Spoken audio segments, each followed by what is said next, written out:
Aquest matí a Betlem, les forces de seguretat, a l'anar a efectuar un desnonament, s'han trobat la forta presència dels ciutadans de la plataforma d'afectats per la hipoteca de Betlem que els ho ha impedit, per mitjans no violents, com fan sempre.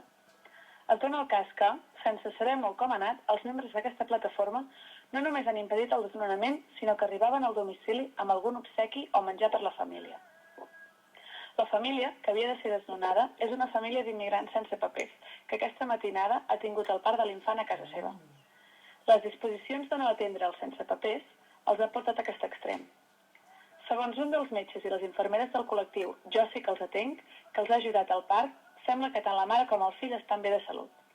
Aquest col·lectiu fa objecció de consciència a la mesura governamental.